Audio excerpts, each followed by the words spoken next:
दृष्टि आईएएस के audio article programme में आपका स्वागत है। आज का हमारा आर्टिकल द हिंदू में प्रकाशित खबर explained why are hydro power projects in the Himalayas risky और डाउन टू अर्थ में छपे लेख why flooding raises alarm over bearing of hydro power plants on the Himalayas के सम्मिलित सारांश पर आधारित है। इसमें टीम दृष्टि के इनपुट्स भी शामिल हैं। यह ऑडियो आर्टिकल जीएस पेपर 3 के आपदा प्रबंधन खंड से जुड़ा है।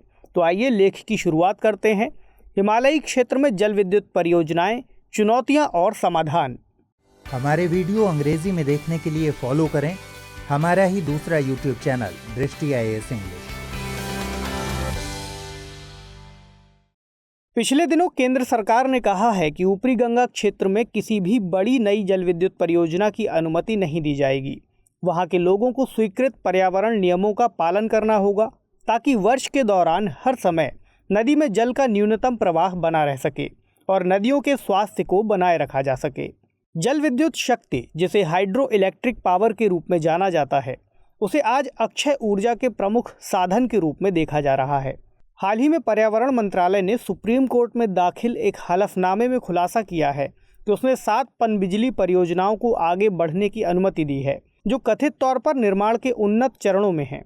उनमें से एक उत्तराखंड के जोशीमठ में 512 मेगावाट की तपोवन विष्णुगढ़ परियोजना भी है, जो इस साल फरवरी में आई बाढ़ से क्षतिग्रस्त हो गई थी। 2013 की केदारनाथ बाढ़ के बाद, जिसमें भारी तादाद में जनधन की हानि हुई थी, सुप्रीम कोर्ट ने उत्तराखंड में जल विद्युत परियोजनाओं के विकास पर रोक लगा दी थी। कोर्ट ने कहा था कि जब तक पर्यावरण मंत्रालय द्वारा इस तरह की परियोजनाओं की आपदा को बढ़ाने में भूमिका की समीक्षा नहीं की जाती, ऐसी किसी परियोजना को शुरू नहीं किया जाएगा। इसी के मद्देनजर मंत्रालय ने पर्यावरण मामलों के जानकार रवि चोपड़ा की अगुवाई में 17 सदस्यीय विशेषज्ञ समिति का गठन किया। यह समिति अलकनंदा और भागीरथी बेसिन में 24 ऐसी प्रस्तावित जल विद्युत परियोजनाओं की भूमिका की जांच के लिए बनाई गई थी। इसमें गंगा और कई सहायक नदियां शामिल थीं। चोपड़ा समिति ने निष्कर्ष निकाला कि इनमें से 23 परियोजनाओं का क्षेत्र की पारिस्थितिकी पर अपरिवर्तनीय प्रभाव रहेगा। कुछ निजी परियोजना डेवलपर्स, जिनकी परियोजनाओं को हटाने की सिफारिश की गई थी, उन्होंने इस मामले में कुछ तर्क दिए। उनका मानना था कि उन्हें इन परियोजनाओं को जारी रखने की अनुमति मिलनी चाहिए, क्योंकि इन्हें केदारनाथ त्रासदी से पहले ही मंजूरी दे दी गई थी। इसके बाद सुप्रीम कोर्ट ने मामले की जांच के लिए फिर एक नई समिति गठित करने का निर्देश दिया। आईआईटी कानपुर के विनोद तारे के नेतृत्व में इस समिति ने निष्कर्ष निकाला कि इन परियोजनाओं का एक महत्वपूर्ण पर्यावरणीय प्रभाव हो सकता है। अब इस पूरी उठापटक को मद्देनजर रखते हुए आज हम इस आर्टिकल के जरिए चर्चा करेंगे भारत के हिमालयी क्षेत्रों में फैली जल विद्युत परियोजनाओं के बारे में और जानेंगे कि हाइड्रो इलेक्ट्रिक पावर प्लांट इतने महत्वपूर्ण क्यों हैं। देश को एक नई उपलब्धि देने के बावजूद आखिर वे कौन से कारण हैं जो हिमालयी क्षेत्र में इनकी संख्या को कम करने की बात चल रही है। वे कौन सी वजहें हैं कि सुप्रीम कोर्ट को इस बारे में चिंताएं जतानी पड़ रही हैं। इस आर्टिकल के माध्यम से हम इन्हीं सब बातों पर चर्चा करेंगे और समझेंगे जल विद्युत परियोजनाओं से होने वाले लाभ और उससे उपजी समस्याओं के बारे में। तो इन सब पर बात करने से पहले आइए हम जानते हैं कि आखिर जल विद्युत परियोजनाएं क्या हैं। जल विद्युत ऊर्जा का एक नवीकरण योग्य, सस्ता, सुलभ, गैर प्रदूषक व पर्यावरण अनुकूल स्रोत है। इसके लिए बांधों के पीछे जलाशयों का निर्माण किया जाता है तथा जल को ऊंचाई से गिराकर टरबाइन व विद्युत जनरेटर चलाए जाते हैं। इस तरह जल की स्थैतिक ऊर्जा को गतिज ऊर्जा में बदलकर विद्युत का उत्पादन किया जाता है। भारत में विशाल जल संसाधन उपलब्ध हैं जो हमारी विद्युत आवश्यकताओं की पूर्ति करने की क्षमता रखते हैं, परंतु अभी इनका अल्प विकास ही हो सका है। अपनी इस क्षमता को भुनाने के लिए भारत लगातार कई जल विद्युत परियोजनाओं का विकास कर रहा है। ये प्रोजेक्ट्स आवश्यक बिजली भंडारण और फ्लेक्सिबल सेवाएं प्रदान कर महत्वपूर्ण भूमिका निभा रहे हैं। पर्यावरण के अनुकूल होने के अलावा जल विद्युत में कई दूसरी अनूठी विशेषताएं हैं, जैसे त्वरित रैंपिंग, अधिक बिजली उत्पादन में सहायता देना आदि। स्थापित क्षमता के आधार पर जल विद्युत परियोजनाओं का वर्गीकरण निम्नलिखित रूपों में किया गया है। माइक्रो 100 किलोवाट तक, मिनी 101 किलोवाट से 2 मेगावाट तक, स्मॉल 2 मेगावाट से 25 मेगावाट इत्यादि। जल विद्युत परियोजनाओं के अलावा हमें यह भी जानना जरूरी है कि जल विद्युत परियोजनाओं की भारत में क्या स्थितियां हैं और इसके क्या क्या लाभ हैं।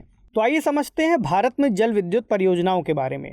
जल विद्युत ऊर्जा का नवीकरणीय और गैर प्रदूषणकारी स्रोत है। भारत में आर्थिक रूप से दोहन योग्य पर्याप्त जल विद्युत क्षमता है। National hydro electric power corporation के मुताबिक यह क्षमता 1,48,701 मेगावाट की है। सेंट्रल इलेक्ट्रिक अथॉरिटी के मुताबिक देश में लगभग 13,000 मेगावाट के जल विद्युत संयंत्र निर्माणाधीन हैं और अगले 6 से 8 महीनों में 8,000 मेगावाट के अन्य पनबिजली संयंत्र शुरू होने की उम्मीद है। वर्तमान में देश में पनबिजली की स्थापित क्षमता 45,700 मेगावाट है। भारत में 25 मेगावाट तक की छोटी पनबिजली परियोजनाएं नवीन और नवीकरणीय ऊर्जा मंत्रालय के अधीन हैं और 25 मेगावाट से अधिक की बड़ी जल विद्युत परियोजनाएं केंद्रीय विद्युत मंत्रालय के अधीन हैं। देश ने 2022 तक 175 गीगावाट अक्षय ऊर्जा क्षमता का लक्ष्य रखा है, जिसमें 5 गीगावाट लघु जल विद्युत शामिल है। केंद्रीय नवीन और नवीकरणीय ऊर्जा मंत्रालय के अनुसार भारत की जल विद्युत क्षमता 2030 तक 70 गीगावाट तक पहुंचने की उम्मीद है। भारत में पश्चिमी हिमालयी राज्य जम्मू और कश्मीर, उत्तराखंड और हिमाचल प्रदेश जल विद्युत क्षमता में समृद्ध हैं, क्योंकि यहाँ पर्याप्त संख्या में ग्लेशियर्स और नदियाँ हैं। इन राज्यों में पनबिजली उत्पादन गर्मियों में बढ़ता है, लेकिन सर्दियों में यानी दिसंबर से मार्च तक ग्लेशियरों और झीलों के जमने के कारण उत्पादन कम हो जाता है। टरबाइन से उत्पन्न बिजली को ट्रांसमिशन लाइनों के माध्यम से विभिन्न समुदायों में स्थानांतरित कर दिया जाता है और उपयोग किए गए पानी को झीलों और नदियों में वापस कर दिया जाता है। हिमालयी क्षेत्र में प्रमुख जल विद्युत परियोजनाएं निर्माणाधीन हैं, जैसे टिहरी चरण 2 भागीरथी नदी पर, जिसकी क्षमता 1,000 मेगावाट है। अगली है तपोवन विष्णुगढ़ धौलीगंगा नदी पर, जिसकी क्षमता 520 मेगावाट है। विष्णुगढ़ पीपलकोटी यह अलकनंदा नदी पर है, जिसकी क्षमता 444 मेगावाट है।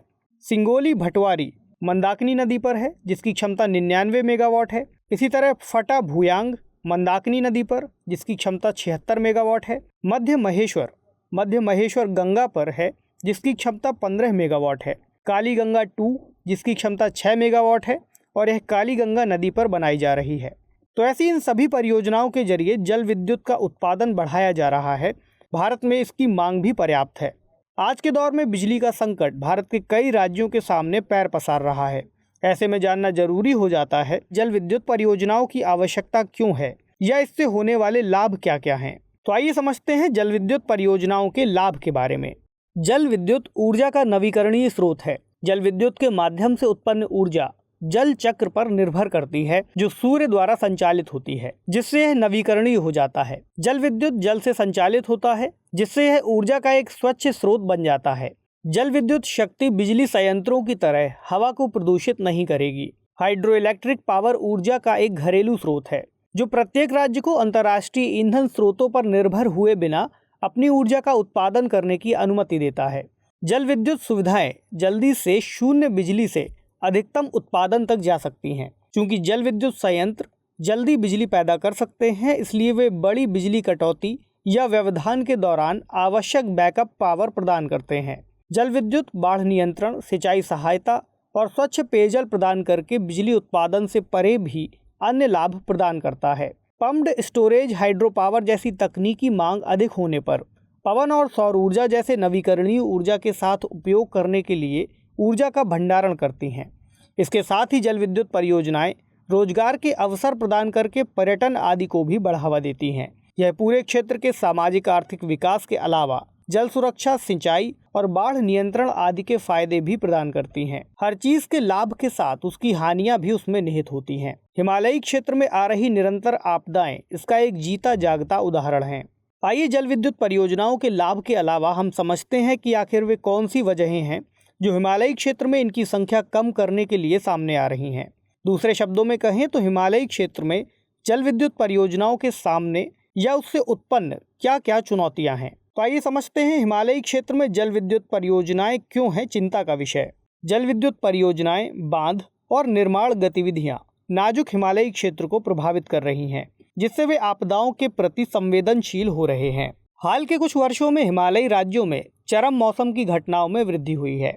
बीते दिनों फरवरी में उत्तराखंड में चमोली आपदा के दौरान ग्लेशियर से बर्फ पिघल कर गिरी और तलछट के साथ मिल गई। इससे एक शक्तिशाली मलबे का प्रवाह हुआ, जिसने सड़कों, पुलों, जल विद्युत संयंत्रों को नष्ट कर दिया। इसमें कई 100 लोगों की जान चली गई। उनमें से ज़्यादातर तपोवन जल विद्युत संयंत्र में निर्माण श्रमिक थे। दरअसल बड़े जल विद्युत संयंत्रों से होने वाले नुकसान और उसके प्रभाव के बारे में पर्यावरणीय विदों ने चिंता जताई है। कुछ समय पहले हिमाचल प्रदेश के कई इलाकों में मूसलाधार बारिश के कारण बाढ़ जैसी स्थिति पैदा हो गई। खड़ी कारें बह गईं और घरों को भी आंशिक रूप से नुकसान पहुंचा। वैज्ञानिकों का मानना है कि इस बाढ़ में कई कारकों ने योगदान दिया है। इसका प्रमुख कारण जलवायु परिवर्तन को माना जा रहा है। इसके कारण वातावरण के गर्म होने से अत्यधिक वर्षा होने की संभावना बढ़ जाती है। पिछले कुछ वर्षों में इस बात के बढ़ते प्रमाण सामने आए हैं कि बड़ी जल विद्युत परियोजनाएं उतनी स्वच्छ और हरी भरी नहीं हैं जितना दावा किया जाता रहा है। हिमालय के बढ़ते पनबिजली विकास ने पारिस्थितिक तंत्र को काफी बदल दिया है। बड़ी जल विद्युत परियोजनाओं ने मछली प्रवासन को बाधित कर दिया है, जिससे जलीय बायोटा और विविधता का नुकसान हुआ है। किसी नदी पर बने बांधों की श्रृंखला ने नदी की जैव विविधता को प्रभावित किया है। इससे पानी की गुणवत्ता भी प्रभावित हुई है। इन परियोजनाओं का निर्माण और निरंतर हो रही भूस्खलन की घटनाओं ने मानव प्रवासन को भी बढ़ाया है। ऐसा देखा जा रहा है कि हिमालयी क्षेत्र में आ रही निरंतर आपदाओं की घटना के चलते भी लोगों का प्रवासन बढ़ रहा है। राष्ट्रीय पर्यावरण अभियांत्रिकी अनुसंधान संस्थान में हुए एक शोध ने भागीरथी में गंगा जल की स्वयं को शुद्ध करने की अनूठी क्षमता पर टिहरी बांध के हानिकारक प्रभावों पर प्रकाश डाला है। बड़ी भंडारण आधारित जल विद्युत परियोजनाओं के चलते गांव जलमग्न हो जाते हैं और लोग विस्थापन को मजबूर हो जाते हैं। इसके अलावा ये जल प्रवाह की मात्रा को बदल देते हैं, जो सिंचाई को प्रभावित करता है। इतना ही नहीं, भारतीय भूवैज्ञानिक सर्वेक्षण ने बताया है कि हिमाचल प्रदेश के 97.42% क्षेत्र में भूस्खलन का खतरा है। हिमाचल सरकार के आपदा प्रबंधन प्रकोष्ठ द्वारा प्रकाशित एक अध्ययन में पाया गया कि बड़ी संख्या में जल विद्युत स्टेशन भूस्खलन के खतरों का सामना कर रहे हैं। भारत में जल विद्युत परियोजनाओं के लिए वन भूमि के नुकसान को कम करने के लिए प्रतिपूरक वनीकरण नीतियां लागू की गई हैं, जिसके परिणाम स्वरूप प्राकृतिक जनजीवन के साथ अधिक बाहरी हस्तक्षेप हुआ है, जिसके दीर्घकालिक परिणाम अभी तक स्पष्ट नहीं कहे जा सकते। कार्यकर्ताओं ने केदारनाथ त्रासदी यानी 2013 से जुड़ी 2 परियोजनाओं को फिर से शुरू करने की अनुमति पर चिंता जताई है। वह 2 परियोजनाएं सिंगोली भटवारी और फाटा भुयांग हैं। इन परियोजनाओं से पर्वत ढलानों की स्थिरता को कम करने और ग्लेशियर झीलों की संख्या और नाजुक क्षेत्र में वृद्धि का अनुमान है। इससे परमाफ्रॉस्ट थाविंग की घटना का बढ़ना देखा जा रहा है। इसके साथ ही यह वायुमंडल में शक्तिशाली ग्रीन हाउस गैस जैसे कार्बन डाइऑक्साइड, मीथेन की मात्रा में वृद्धि का सूचक है, जो ग्लोबल वार्मिंग में योगदान देती हैं। इसके अलावा हाइड्रो इलेक्ट्रिक पावर प्रोजेक्ट से ग्रीन हाउस गैस का उत्सर्जन होता है, जिसमें प्रमुख रूप से कार्बन डाइऑक्साइड, मीथेन और नाइट्रस ऑक्साइड शामिल हैं।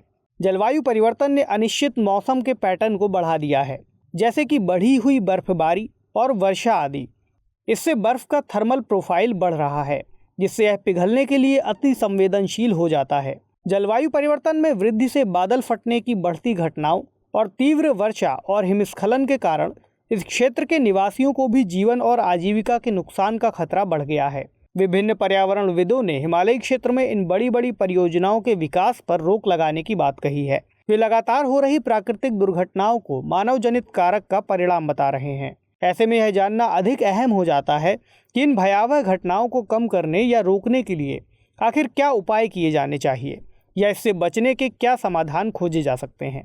तो चलिए अब बात करते हैं समाधान पक्ष पर। हिमालय देश की एक ऐसी अमूल्य धरोहर है जो यहाँ के मौसम और जलवायु का निर्धारण करने में एक महत्वपूर्ण कारक है। विविधताओं से भरा हुआ यह क्षेत्र अपने अलग अलग जीव जंतुओं संसाधनों के लिए जाना जाता है। ऐसे में इस इलाके में आ रही निरंतर आपदाएं इस क्षेत्र को बेहद आपदाजन्य बना रही हैं। National mission on sustaining Himalayan ecosystem जलवायु परिवर्तन पर राष्ट्रीय कार्य योजना के तहत 8 मिशनों में से एक है। यहाँ के लोगों का विश्वास हिमालय के ग्लेशियरों, पर्वतीय पारिस्थितिकी प्रणालियों, जैव विविधता और वन्यजीव संरक्षण को बनाए रखने और उनकी सुरक्षा के उपायों को विकसित करना है। ऐसी प्रौद्योगिकियां मौजूद हैं जिनकी लागत जल विद्युत से कम है, लेकिन दूरदराज के ग्रामीण क्षेत्रों में घरों, गांवों और उद्योगों को बिजली उपलब्ध कराने में उतनी ही सक्षम हैं। सरकार को उन प्रौद्योगिकियों को जल विद्युत परियोजनाओं का विकल्प बनाने पर ध्यान देना चाहिए। केंद्र सरकार को हिमालय में बड़ी जल विद्युत परियोजनाओं को रोकना चाहिए और केवल छोटी जल विद्युत परियोजनाओं को ही बढ़ावा देना चाहिए। ये परियोजनाएं राज्य की नीतियों द्वारा शासित होती हैं। ये संभावित साइट्स राज्य सरकारों द्वारा आवंटित की जाती हैं। छोटी जल विद्युत परियोजनाएं नहर आधारित या नदी के प्रकारों में से एक हैं, जो टरबाइन चलाने के लिए बहते पानी का उपयोग करती हैं। सामान्य तौर पर इन छोटी परियोजनाओं को बड़ी पनबिजली परियोजनाओं से जुड़ी समस्याओं का सामना नहीं करना पड़ता, जिसमें बांधों का निर्माण, वनों की कटाई और पुनर्वास आदि शामिल हैं। इन परियोजनाओं से दूरस्थ और अलग अलग क्षेत्र लाभान्वित हो सकते हैं। इन हाइड्रो प्लांट्स का जीवन काल लंबा होता है, जबकि उत्पादन लागत अपेक्षाकृत कम होती है। जीवाश्म ईंधन के संरक्षण के अलावा ये हाइड्रो प्लांट्स कार्बन उत्सर्जन को कम करते हैं, क्योंकि वे थर्मल पावर को प्रतिस्थापित करते हैं। नतीजतन छोटी जल विद्युत परियोजनाएं ग्रिड गुणवत्ता वाली बिजली के सबसे आकर्षक नवीकरणीय स्रोतों में से एक हैं। ये गांवों और दूरदराज या अलग थलग क्षेत्रों में बिजली देने के लिए एक आदर्श रूप में देखे जा रहे हैं। इन क्षेत्रों में बिजली की पहुंच से लघु उद्योगों को बढ़ावा मिलेगा और इससे निवासियों की सामाजिक आर्थिक स्थिति में भी सुधार होगा। ऐसी अनुशंसा की जाती है कि हिमालयी क्षेत्र में 2200 मीटर की ऊंचाई से अधिक जल विद्युत विकास नहीं होना चाहिए। जनसंख्या वृद्धि और आवश्यक औद्योगिक और बुनियादी ढांचे के विकास को ध्यान में रखते हुए सरकार को जल विद्युत परियोजनाओं के विकास में और अधिक गंभीर होना चाहिए। हाइड्रो इलेक्ट्रिक पावर अर्थव्यवस्था के सतत विकास के लिए आवश्यक है, लेकिन पारिस्थितिकी तंत्र के लिहाज से कुछ खराब है। इसके अलावा भारत सरकार को ऐसे इलाकों में आपदा प्रबंधन के बेहतर उपायों की जरूरत है। हिमालयी क्षेत्र के लोग निरंतर आपदाओं का सामना कर रहे हैं, जिससे उनकी आर्थिक सामाजिक स्थितियां भी प्रभावित हो रही हैं। ऐसे में एक बेहतर आपदा प्रबंधन नीति के साथ उनके पुनर्प्रवासन की व्यवस्था की जानी चाहिए। सरकार को गहन क्षेत्र अध्ययन के साथ जोखिम मूल्यांकन के अपने तरीकों में भी सुधार करना होगा और किसी क्षेत्र में विशेष प्रकार के प्राकृतिक खतरे की आवृत्ति और गंभीरता पर डेटा का उपयोग करके मॉडल विकसित करना होगा। तो आइए देखते हैं आज का सवाल। हिमालयी क्षेत्र में बढ़ती आपदाओं के कारणों की पड़ताल कीजिए। बताइए कि हाइड्रो इलेक्ट्रिक पावर प्लांट इसमें कैसे अपनी भूमिका निभा रहे हैं।